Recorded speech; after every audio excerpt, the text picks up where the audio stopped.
Belchite fue una de tantas poblaciones arrasadas entre 1936 y 1939.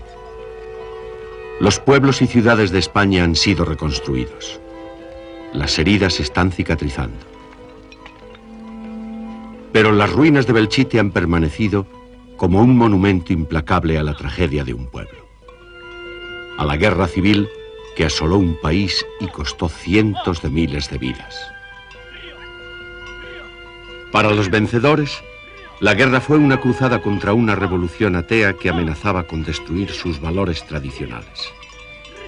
Para los vencidos, fue una guerra de liberación contra los poderes reaccionarios que oprimían España. Fue la guerra civil más internacional de la historia. Muchos todavía la consideran el prólogo de la Segunda Guerra Mundial, la primera batalla entre la democracia y fascismo. Miles de voluntarios vinieron a España a luchar y a morir en defensa de causas que habían hecho suyas. Pero a pesar de su proyección internacional, los motivos de la guerra eran esencialmente españoles, sus raíces profundamente enterradas en una historia torturada. Han pasado muchos años, los odios y los rencores se han ido desvaneciendo. Vencedores y vencidos han tenido tiempo de reflexionar.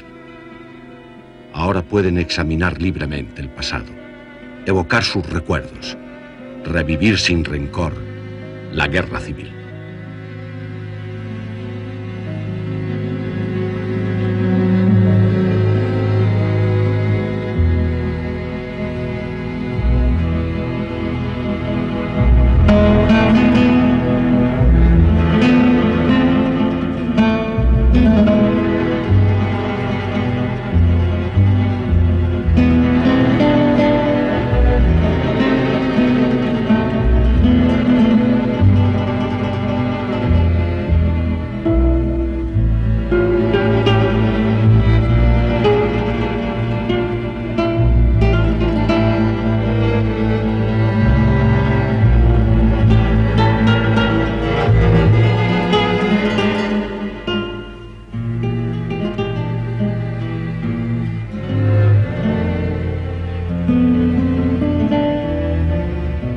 La Guerra Civil Española. Primer episodio. El preludio de la tragedia.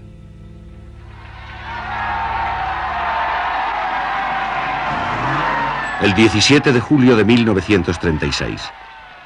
Los militares más conservadores se levantaron contra el gobierno de la República con el apoyo de un importante sector de la población.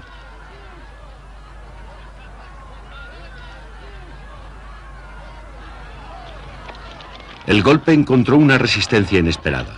Miles empuñaron las armas para combatir la rebelión. Lo que había empezado como un golpe militar desembocó en casi 3 años de guerra civil. En ambos lados, los adversarios políticos se convirtieron en enemigos mortales a los que había que eliminar.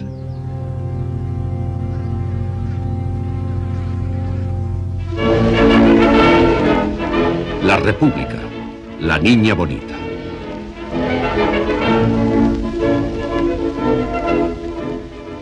Cinco años antes del estallido de la guerra, la proclamación de la Segunda República había sido acogida con euforia por la mayoría de la población.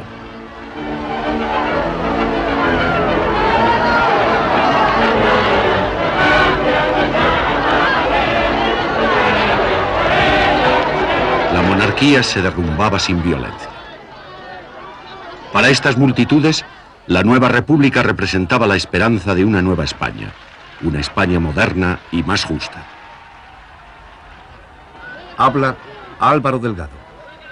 Y allá nos fuimos, ¿no? Entonces era un día de abril primaveral, era un día templado y había hecho sol y entonces allá nos lanzamos, ¿no? Y camino de la Puerta del Sol había de las multitudes, ¿no? Camiones, automóviles, los pocos automóviles que entonces había, tranvías, la gente iba mucho en tranvía, ¿no? Y luego, inesperadamente y sorprendentemente, habían aparecido banderas republicanas por todas partes, ¿no? Nadie supo de dónde había salido tal cantidad de metros de banderas republicanas.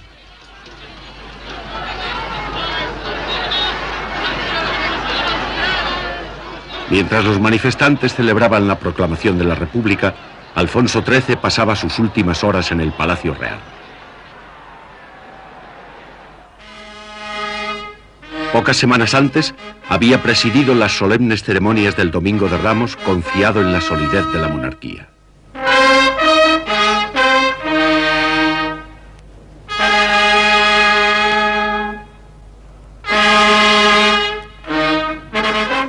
Sin embargo, el rey estaba más aislado que nunca. La clase obrera lo consideraba el símbolo de la opresión. La clase media no le perdonaba su respaldo a los 7 años de dictadura del general Primo de Rivera. Incluso para la clase dirigente, la monarquía ya no representaba una garantía de continuidad. La escasa popularidad de la monarquía había quedado patente en la victoria de los candidatos republicanos en las principales ciudades durante las elecciones municipales del 12 de abril de 1931. El júbilo del pueblo y las escasas muestras de adhesión a la corona hicieron comprender a Alfonso XIII su aislamiento. Mientras el país celebraba la proclamación de la República, abandonó Palacio por última vez rumbo a un exilio voluntario.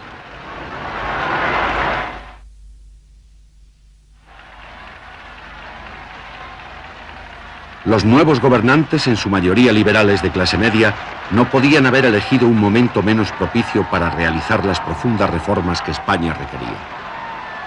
En el resto de Europa, las democracias parlamentarias estaban en crisis, debilitadas por la depresión económica mundial, amenazadas por los totalitarismos de izquierda y de derecha.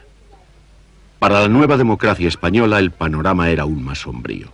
En una sociedad atrasada y profundamente dividida, la República había despertado unas expectativas de cambio que difícilmente podía satisfacer. En la euforia inicial, republicanos y socialistas confiaban en que su programa de reformas resultaría en la transformación que tantos españoles anhelaban. Justino de Azcárate formaba parte del primer gobierno de la República. Que esa sensación de libertad, de la desaparición del régimen de censura, se llevaba muchos años en que las publicaciones estaban sometidas a un régimen de censura y el ejercicio de la libertad de cátedra también. Todo sería fundamentalmente por esa línea de la libertad. Y por el otro, la creación de una legislación que crease una situación de orden social y económica más justa, más igualitaria. Los trabajadores del campo y la ciudad, mal pagados, mal alimentados y frecuentemente en paro, esperaban que las prometidas reformas fueran drásticas e inmediatas.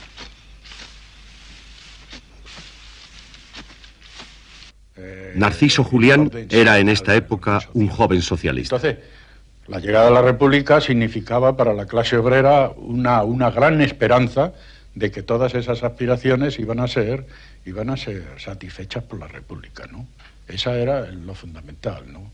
En el obrero industrial y en el obrero y en el campesinado. La aspiración de los campesinos a la tierra, pues era una aspiración ya milenaria, ¿no? Y demás. Y en el obrero industrial, el reconocimiento de sus derechos sindicales, el derecho de huelga, a un salario justo, a unas condiciones sociales que no las tenía, ¿no? Desde el punto de vista de la seguridad social y de todas estas cuestiones, ¿no? Es decir, todos esos problemas económicos sociales estaban ahí. La llegada de un régimen democrático, la llegada de la República, significaba para la inmensa mayoría de los obreros esa gran esperanza, esa aspiración de que ahí se iba por fin a cumplir esas aspiraciones.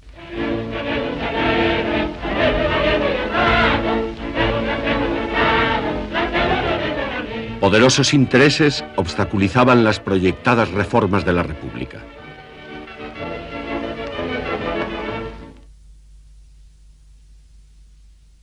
Una iglesia profundamente conservadora que se oponía a la liberalización. Un ejército acostumbrado a intervenir en la vida política. Una clase dominante decidida a mantener sus privilegios. Andalucía era una región de profundos contrastes sociales y económicos, de latifundios y grandes terratenientes. Estas desigualdades alimentaban el resentimiento de más de 700.000 jornaleros que vivían en la miseria. Habla Timoteo Ruiz. Por una parte, una cantidad enorme de obreros agrícolas sin ningún medio, y por otra, unos cuantos señores que eran los propietarios con todo lo que trae consigo, eso conlleva de vejaciones, hasta el extremo de que aquí se contrataba a los peones, trabajo, una especie como si fuese un mercado de ganado. Porque aquello era casi una Vázquez Guillén. Que no podía ni entonces no había base, el sueldo pagaban lo que los patronos querían pagar. Había muchas familias que habían noches que se acostaban los niños sin comer. Porque no se ganaba lo suficiente para como estaba la subsistencia. Las tensiones en la España rural representaban una de las más graves amenazas para la nueva república. Pero la reforma agraria de 1932, una ley complicada y cautelosa, solo sirvió para desilusionar a muchos jornaleros e irritar a los terratenientes. Habla Félix Moreno de la Cova. Se hizo, nació con un predicamento en contra de la propiedad rústica, porque claro, aquí lo primero que se habló es contra la propiedad rústica. Es decir, la República trajo el eslogan ni Dios ni propiedad ni amos, que es un idioma semi-anarquista, ¿no? Que esta es la realidad, ¿no? De modo que es natural, el propietario pues se resistía a entregarse a ello, eso es lo lógico. El deseo de poseer tierra de los campesinos es algo innato, y entonces la propaganda en relación con la reforma agraria que proponía la República despertó mucho interés y como consecuencia muchas adhesiones a la República. Pero creo que fue una frustración para los campesinos el que eso no se realizase. Hasta el extremo de que aquí hubo prácticas de ocupación de tierra por campesinos. Los jornaleros querían apoderarse de las tierras que la República dudaba en entregarles. ¿Había realmente alguna posibilidad de reforma pacífica en el campo? José Vergara, un agrónomo liberal delegado de la reforma agraria en Toledo, comprendió pronto que su tarea era imposible. Yo creo efectivamente que es imposible hacer una reforma agraria sin revolución. Y por razones que yo creo que son obvias. Si no ha habido una revolución previa o simultánea que destruye la estructura político-social de ese país, en un país donde la propiedad rústica esté concentrada y por lo tanto haya una fuerza social poderosa, no la va a ceder voluntaria y gratuitamente, tiene que luchar por ella. De la misma manera que los que no tienen luchan por tenerla, los que tienen luchan por conservarla. La Iglesia también luchaba por conservar sus privilegios ante las reformas republicanas. Contaba con el apoyo de los poderosos y la fe de muchos humildes, pero era también el blanco del odio de todos aquellos que la consideraban la aliada del poder, la defensora del inmovilismo.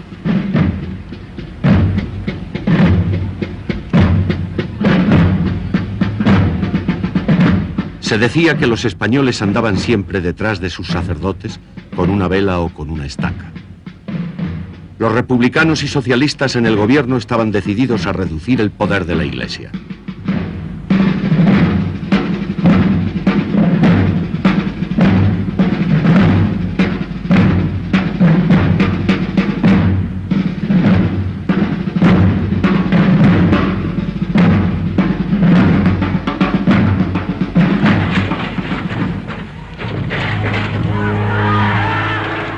Menos de un mes después de la proclamación de la República, el anticlericalismo se convirtió en violencia callejera. Después de un enfrentamiento entre monárquicos y republicanos, las turbas prendieron fuego a 6 iglesias en Madrid. Habla Pilar Primo de Rivera. Ido a misa, donde habíamos hecho la primera comunión, donde nos habían bautizado. Sí, fue un día tremendo, el día del 11 de mayo, la quema de los conventos, de unas tristezas, de unas angustias, y de pensar además de que aquello se consentía, porque no se le ponía remedio. Iban las turbas quemando iglesias, quemando conventos, y no pasaba nada, y nadie salía en defensa de aquello. Pues fue un día tremendamente triste.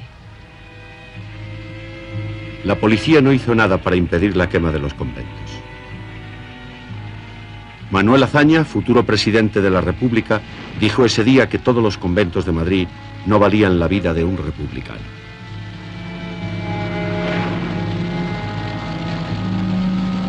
Los católicos practicantes no olvidaron ni perdonaron esta actitud de las autoridades. La Iglesia había perdido gran parte de su poder económico, pero mantenía su control sobre la educación.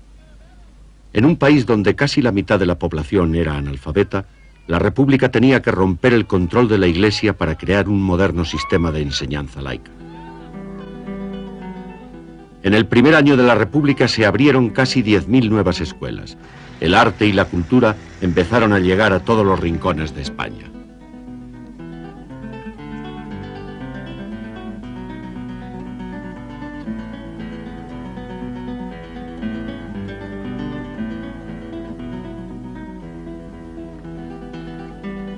La Barraca fue parte de esa ofensiva cultural. Intelectuales y artistas se convirtieron en misioneros culturales.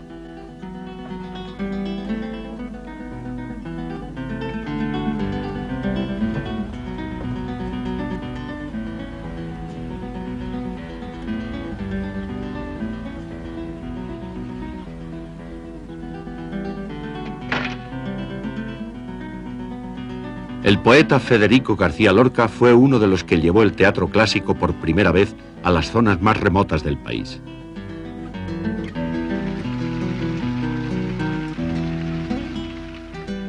En La vida es sueño, Lorca hacía el papel de la sombra. Pocos años después se convertirá en una de las primeras víctimas de la guerra civil. Esta vitalidad intelectual y el clima de libertad daban nuevos impulsos al regionalismo.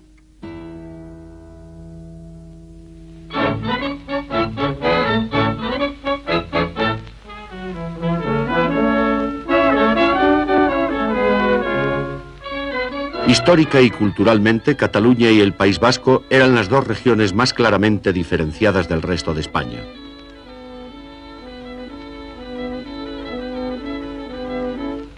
Desde principios de siglo, la campaña en favor de las autonomías regionales había ido cobrando fuerza. Muchos catalanes, como Marcel Giró, consideraban que la autonomía era un derecho fundamental. Cataluña había sido un país independiente. Por tanto, hay una tradición de lengua, de costumbres y culturalmente muy diferente del resto de la península. Diferente en más o menos categoría. El hecho de estar dominados por un pueblo de fuera no respeta nuestras libertades.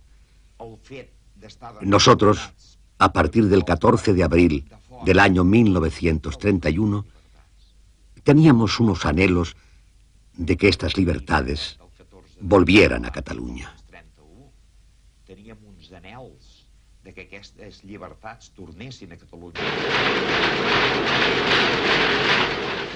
Cataluña y el País Vasco eran regiones más industrializadas y prósperas que el resto de España.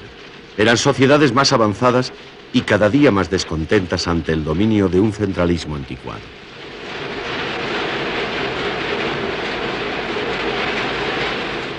La vitalidad cultural y comercial de Barcelona simbolizaba el renacimiento catalán. En 1932 la República concedió a Cataluña su anhelado estatuto de autonomía.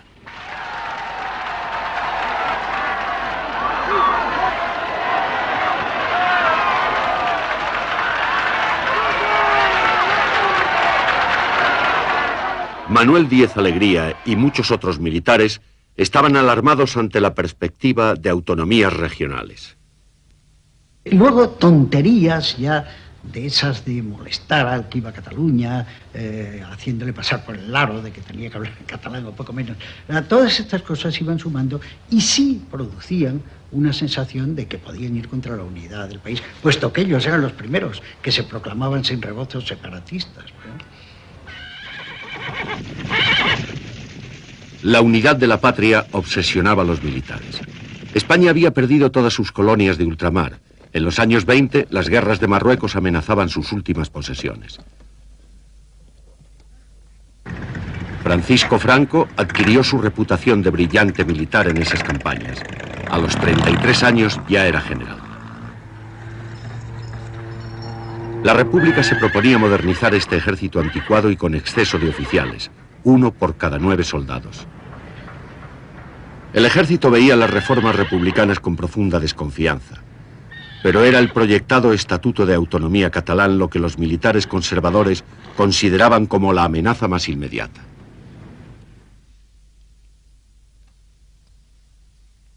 10 de agosto de 1932.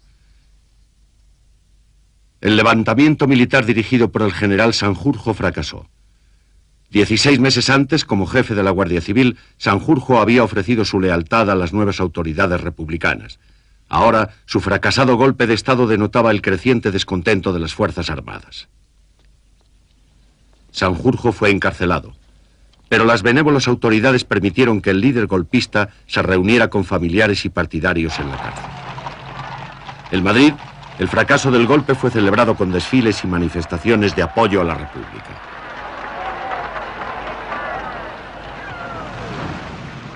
La rebelión de Sanjurjo había sido prematura. La derecha todavía no estaba dispuesta a enfrentarse abiertamente a la República. Sin embargo, el descontento iba en aumento.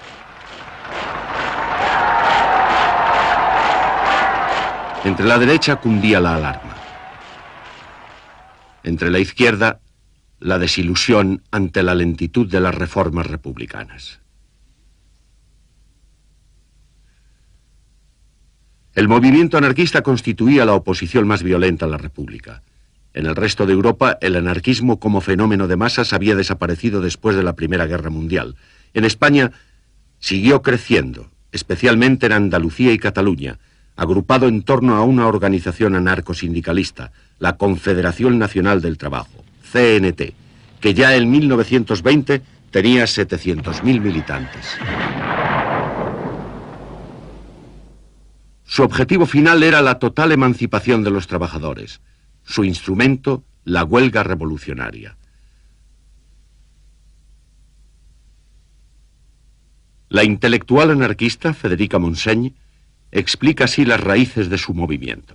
Yo creo que hay una idiosincrasia en el español por la mezcla de etnias diferentes, por las condiciones históricas de opresión por parte primero del feudalismo, después de una burguesía omnipotente, de un ejército que ha sido siempre algo que se ha proyectado como una sombra sobre España, de la presión de la Iglesia, por lo que sea, se ha ido creando un espíritu de constante rebeldía en el español que le ha llevado irresistiblemente hacia ideas de emancipación, hacia concepciones revolucionarias de la sociedad y de la vida. Los anarquistas se oponían a la República por principio. Rechazaban cualquier tipo de gobierno, ya fuera monarquía o república. Luchaban por una sociedad libre e igualitaria, sin Dios, sin amos y sin propiedad privada.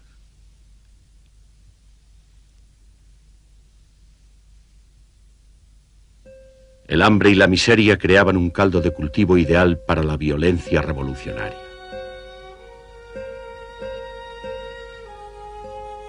En enero de 1933, los anarquistas encabezaron levantamientos en varios pueblos andaluces. Uno de ellos fue Casas Viejas. En Casas Viejas la policía no tuvo piedad con los sublevados. Los presos fueron ejecutados.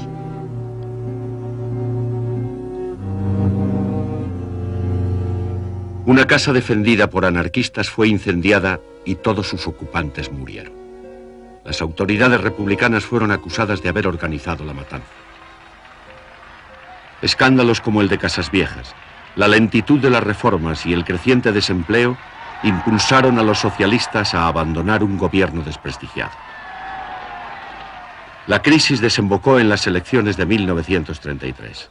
La izquierda socialista creía cada vez menos en la posibilidad de llevar a cabo drásticas reformas en un sistema parlamentario. La derecha confiaba en que una victoria electoral le permitiría detener el proceso de reformas iniciado por la República. Sus esperanzas se centraban en una nueva y poderosa coalición, la Confederación Española de Derechas Autónomas, CEDA. La CEDA fue el primer partido católico de masas en España. Su líder era José María Gil Robles. La derecha hizo un enorme esfuerzo para llevar a todos sus simpatizantes a las urnas. La República había dado el voto a la mujer. Sin embargo, los votos femeninos contribuyeron al triunfo conservador. Las elecciones de 1933 convirtieron a la CEDA en el principal partido en las Cortes y a Gil Robles en el ídolo de la España conservadora. El gobierno dio un giro a la derecha. El proceso de reformas quedó paralizado. La izquierda estaba alarmada, convencida de que detrás de Gil Robles se escondía la amenaza del fascismo. Che oggi il popolo italiano e il regime fascista sono una unità compatta, infrangibile, formidabile, che può sfidare come sfida tutti i suoi nemici e anche l'altare del peggio.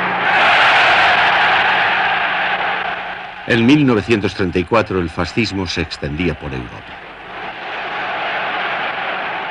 Las dictaduras reemplazaban a las democracias parlamentarias.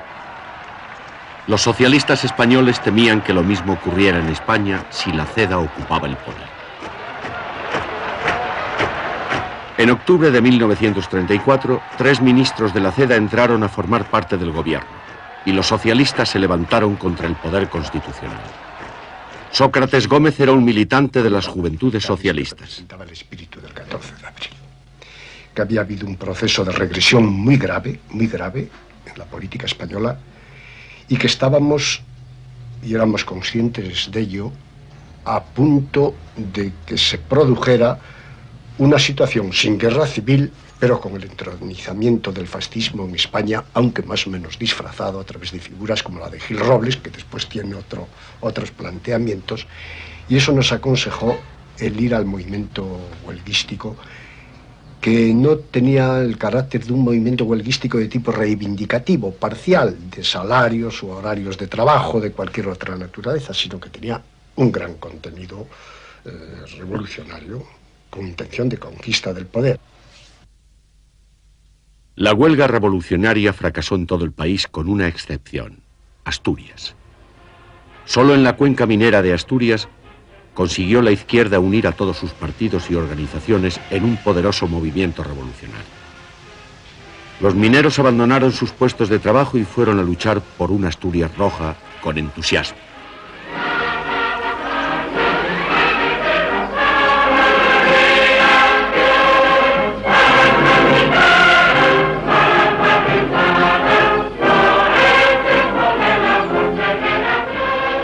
Habla Manuel Montequín.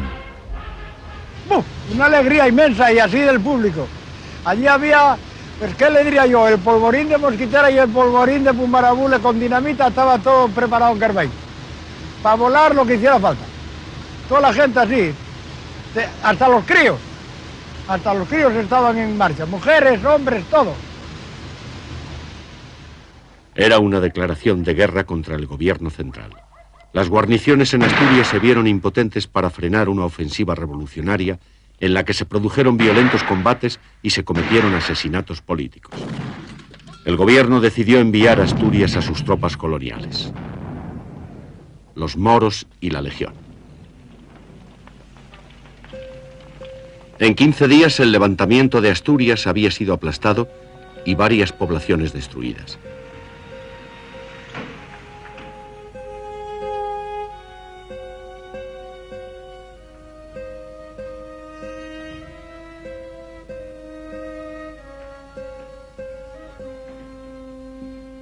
Desde Madrid, el general Franco había coordinado la ofensiva. La Guardia Civil y el Ejército actuaron sin contemplaciones contra los mineros derrotados. La Guardia Civil, el Ejército y algún cacique de pueblo que andaba con ellos, aquel y aquel estuvieron por allá, ¡pumba! Fueron los que los llevaron a todos. Y eso fue la causa de todo lo que ocurrió. Mataron a gente de todas clases, ¿eh? Casi 2000 personas murieron en la Revolución Asturiana, algunas de ellas ejecutadas sin previo juicio. Miles de republicanos y socialistas en toda España fueron encarcelados. La rebelión había fracasado en casi todo el país, principalmente por la falta de cohesión. Pero la izquierda había aprendido una valiosa lección. Durante los 2 años siguientes, el llamado Bienio Negro, la represión contribuiría a forjar la unidad de la izquierda. Esta unidad quedó plasmada en el Frente Popular, la coalición de izquierdas formada ante las elecciones de 1936. Los anarquistas no entraron a formar parte del Frente Popular, pero apoyaron la campaña para la liberación de los presos políticos. En la derecha, Gil Robles lanzó una agresiva campaña electoral, presentándose como la última defensa ante una inminente revolución bolchevique. El Frente Popular obtuvo una ajustada victoria.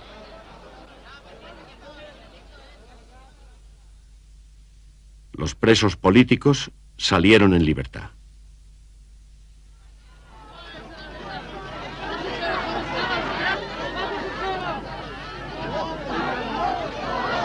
Dolores Ibarruri, la pasionaria, había sido elegida diputada por Asturias. Entonces yo fui a la cárcel. El director había oído. El subdirector estaba allá. Y le dije, hay que poner a los presos en libertad. Y dijo, yo no he recibido ninguna orden.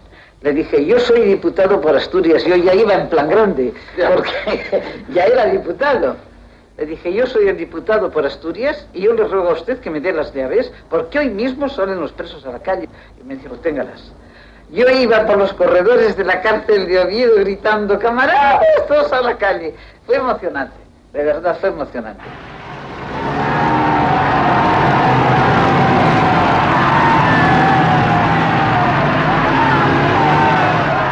Barcelona se volcó a la calle para aclamar a su presidente liberado, Lluís Companys. Pero los socialistas se negaron a formar parte del nuevo gobierno y los políticos republicanos quedaron irremisiblemente atrapados entre el pánico de los conservadores y las nuevas esperanzas de la clase trabajadora. Las huelgas y las invasiones de tierras se multiplicaron. Los conflictos sociales y laborales amenazaban más que nunca el orden constitucional. 2 años antes, la izquierda se había negado a aceptar la victoria conservadora. Ahora era la derecha la que rechazaba el resultado del proceso democrático. Gil Robles había caído en desgracia. Las esperanzas conservadoras se centraban en un nuevo líder, José Calvo Sotelo. Pero para un número creciente de españoles, la polarización hacía imposible el diálogo político y el compromiso parlamentario. Tomás Garicano Goñi era un joven oficial conservador. Ahora, lo que nos hizo entrar en esto es la imposibilidad de salir de aquella situación. No fue posible la paz de Gil Robles, que es una verdad, a mi juicio, como un templo. Y hay otra cosa más dramática que casi sonroja a uno decirla, pero que nada de la verdad hay que decirla, es que en aquel momento no nos soportábamos los unos a los otros. La tensión y la división había llegado a tal extremo que ver un socialista era ver pues poco menos que el demonio. Unos 15.000 militantes juveniles de la CEDA abandonaron el partido para unirse a un movimiento más combativo, la Falange, fundada por José Antonio Primo de Rivera en 1933.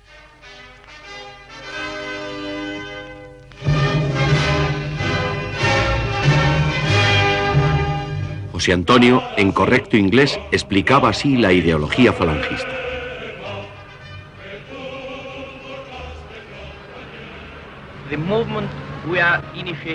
El movimiento que estamos iniciando en España no es una copia de movimientos extranjeros. Ha aprendido del fascismo lo que el fascismo tiene de la idea de unidad, autoridad y sustitución de la lucha de clases por la idea de cooperación. La polarización y el clima de violencia contribuyeron al crecimiento de la Falange. En marzo de 1936, José Antonio fue detenido y las oficinas de Falange clausuradas. Aún así, la violencia callejera y los crímenes políticos siguieron en aumento. En las ciudades los puños y las pistolas habían reemplazado al debate político. En el campo, la violencia se había convertido en el último recurso para escapar de la pobreza. La paciencia de los jornaleros extremeños se había agotado. En un solo día, el 25 de marzo de 1936, unos 60.000 jornaleros ocuparon casi 3.000 fincas. Los terratenientes ya no temían solo por sus posesiones, sino por sus vidas.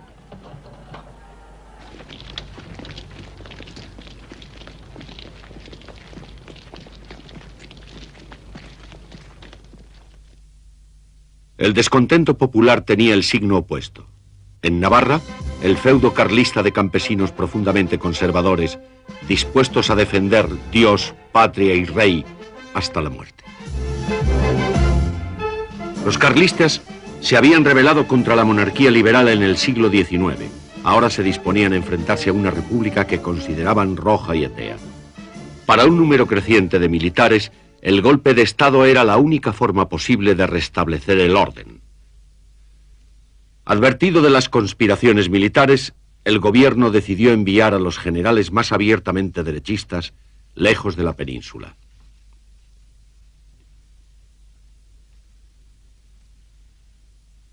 El general Franco fue enviado a las Islas Canarias. El general Mola fue únicamente trasladado a Pamplona, desde donde se convirtió en el director, el cerebro del complot. Inicialmente, Mola encontró resistencia entre algunos de los militares más influyentes. A Franco se le había asignado la dirección del levantamiento en Marruecos. Debía ponerse al frente de los regulares y legionarios que ya había mandado en los años 20. Pero Franco, como recuerda su cuñado Ramón Serrano Súñer, aún no se había decidido.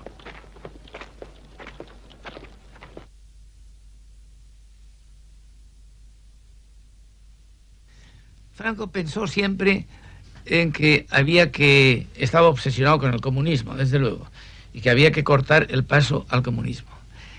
Pero cuando llegó la hora, todavía él creía que no era tan inminente el peligro. Él estaba muy tranquilo en Canarias, él no tenía prisa.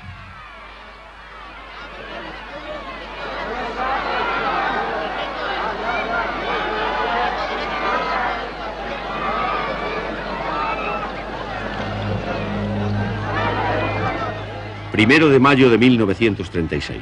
Las manifestaciones sindicales tenían por objeto demostrar a los enemigos de la República el poder de la izquierda. El socialista Francisco Largo Caballero, apodado el Lenin español, se había convertido en un líder revolucionario. Sus discursos incendiarios en defensa de la dictadura del proletariado sembraban el pánico entre la derecha. La tensión se hacía insoportable.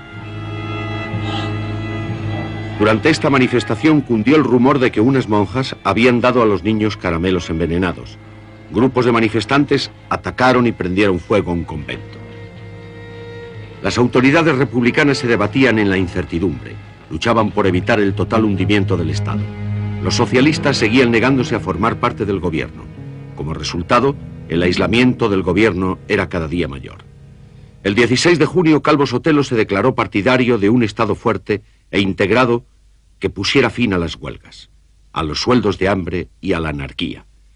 Finalizó diciendo: a este Estado le llaman muchos Estado fascista, pues si este es el Estado fascista, yo que participo en la idea de ese Estado, yo que creo en él, me declaro fascista.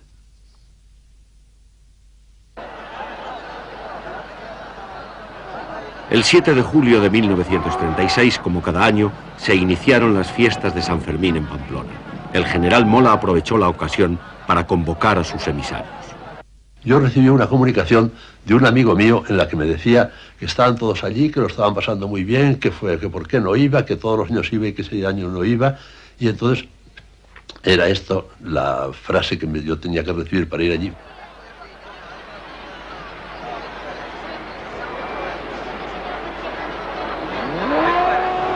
Bajo el bullicio de las fiestas, Mola y sus colaboradores intentaban resolver sus últimos problemas. El golpe se había postergado. Los carlistas más intransigentes imponían condiciones políticas al levantamiento. Algunos oficiales vacilaban, otros se negaban a traicionar a la República. Por su parte, José Antonio, que inicialmente había criticado el carácter conservador del proyecto de Mola, se mostraba ahora más dispuesto a apoyarlo. Mola decidió que había llegado el momento. Y me estuve con él, me dijo: bueno, ya está todo preparado. Me dijo quiénes eran los jefes que iban a ir a cada una de las regiones. Desde las Canarias, Franco se comunicó nuevamente con el cerebro de la conspiración. En los primeros días de julio, el 6 o el 7 de julio, hizo llegar un mensaje al general Mola, que era el director, con un papelito que llevó un enlace, una señorita en un cinturón, con un papelito en el que decía geografía Tetuán insuficiente. Franco, prudente y calculador, aún no estaba seguro de que hubiera llegado el momento. Lo que produjo una gran contrariedad al director, a Mola, y una gran irritación. Y dijo, así nunca será tiempo, y lo que va a suceder es que no vamos a llegar a tiempo porque el gobierno va a desarticularlo todo. Aún así, el plan para trasladar a Franco a Marruecos siguió adelante. El contacto de Mola en Londres localizó a un piloto independiente, el capitán Webb, en el aeropuerto de Croydon.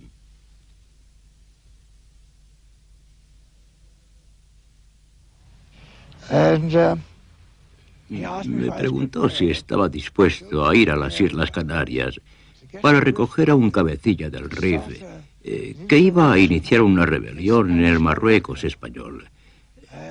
Yo pensé, qué idea deliciosa, qué gran aventura. Webb despegó de Croydon el 11 de julio.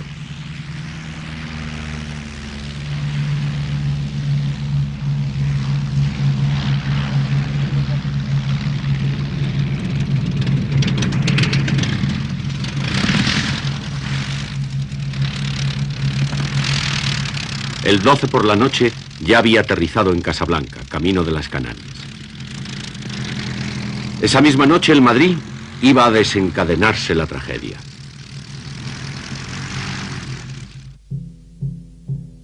Todo comenzó aquí, en casa del teniente de la Guardia de Asalto José Castillo. Castillo ya había recibido amenazas de muerte de la ultraderecha.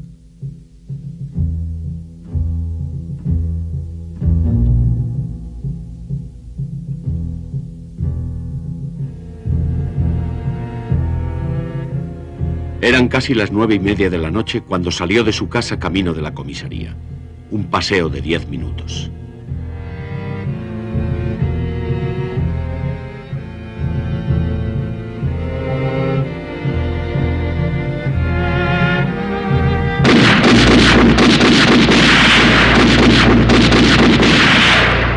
No pasó de la esquina. La noticia del asesinato llegó rápidamente a los otros oficiales de la Guardia de Asalto. Indignados, los oficiales exigieron de las autoridades una lista de sospechosos a los que detener. El sobre con la lista llegó a la comisaría de Pontejos cerca de la Puerta del Sol. El teniente León Lupión repartió los nombres. A los oficiales que había por aquí les fuimos entregando 2 o 3 nombres. Y cada uno salió con un coche y unos guardias a esa misión. Y al final de todo, en esta parte, exactamente, estaba la camioneta 17. La camioneta 17 fue la última en partir. Nadie sabe la lista de detenciones que llevaba. Lo único seguro es que la camioneta se dirigió a la casa de José Calvo Sotelo.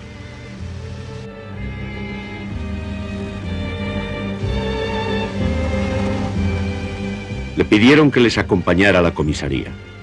Prometió a su familia que telefonearía, a no ser, dijo, que estos señores me maten.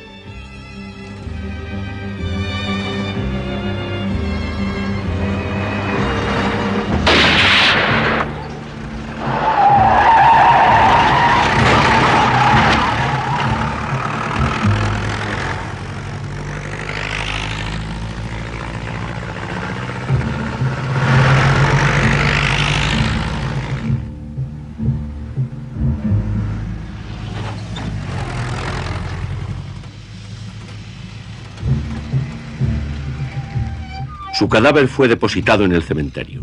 Las autoridades no habían ordenado su detención. Pero inevitablemente se culpó al gobierno de su muerte. Al fin y al cabo, Calvo Sotelo había sido asesinado bajo la custodia de la policía republicana.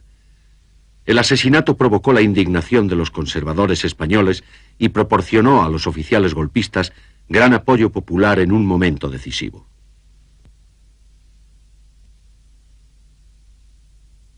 Entonces, todas las dudas y vacilaciones que aún existían con respecto a la posibilidad de pronunciarse ya o de esperar algo más para que la descomposición fuera mayor y la justificación también mayor, esas dudas desaparecen. Pocas horas después del crimen, Mola envió un telegrama en clave a los otros conspiradores. El pasado día 15 a las 4 de la mañana, Elena dio a luz un hermoso niño. El mensaje contenía la fecha, la hora y el lugar de la sublevación. El 18 de julio a las 17 horas en Marruecos. El gobierno sabía que el estallido podía producirse en cualquier momento, pero no adoptó las medidas necesarias para evitarlo. Mientras tanto, los partidos de izquierda y los sindicatos se preparaban para resistir el levantamiento. A medianoche, Indalecio Prieto y otros socialistas visitaron al primer ministro Casares Quiroga para pedirle que entregara armas al pueblo. Casares Quiroga se negó, temiendo que el gobierno republicano fuera a perder su última posibilidad de mantener el orden. En la madrugada del 14 de julio, el capitán Beb despegó de Casablanca rumbo a las Canarias.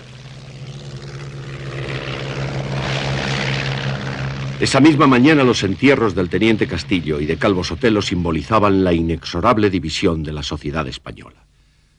Los puños en alto rendían homenaje a Castillo. Los saludos fascistas daban el último adiós a Calvo Sotelo. Ya no había posibilidad de reconciliación.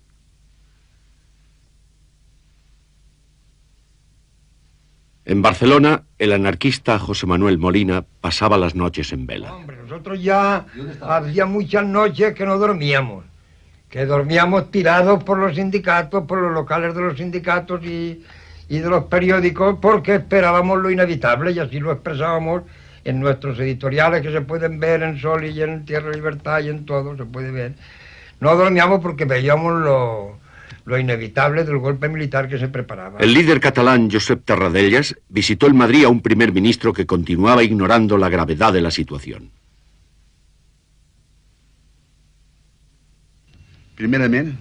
Mientras estábamos hablando, llegó una noticia. Llegó un télex de que en Marruecos empezaba a haber unos generales que no estaban conformes. Unos generales que se decía si se sublevaban o no se sublevaban. Aún no se hablaba en aquellos momentos del general Franco. Entonces le dije, amigo Casares, le veo pesimista. Creo que el ejército va a hacer alguna cosa que va a detener la democracia en España. Contestó, estoy seguro de que no será así. Casares Quiroga seguía convencido de que un levantamiento militar estaba condenado al fracaso. El 17 de julio, antes de lo planeado, estalló el levantamiento aquí, en Melilla. Al día siguiente se extendió al resto de Marruecos, incluso antes de que Franco llegara para ponerse al frente de las tropas. Los rebeldes creían que el golpe triunfaría rápidamente. El gobierno de la República se creía con fuerzas suficientes para aplastar el levantamiento.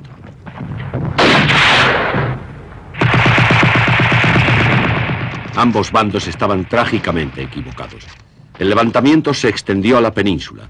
Finalmente, el gobierno repartió armas a partidos y sindicatos que lucharon junto a militares y policías leales y aplastaron la rebelión en casi todas las principales ciudades.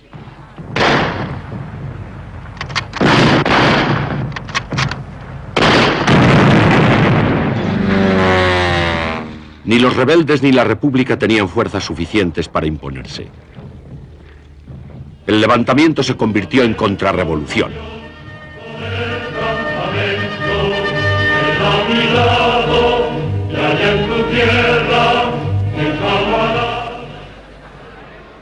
Frente a ella, los miles de obreros armados defendían una España no solamente republicana, sino revolucionaria.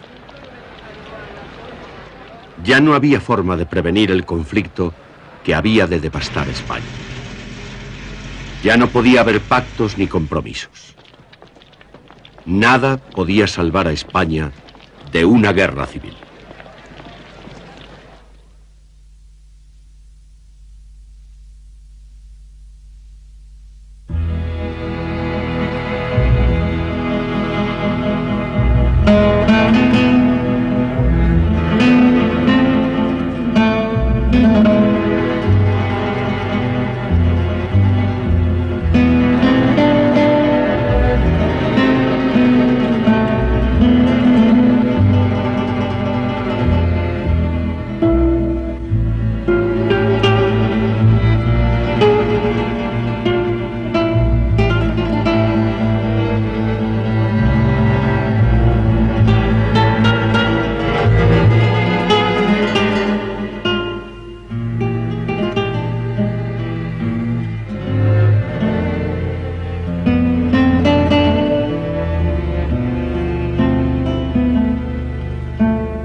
La Guerra Civil Española.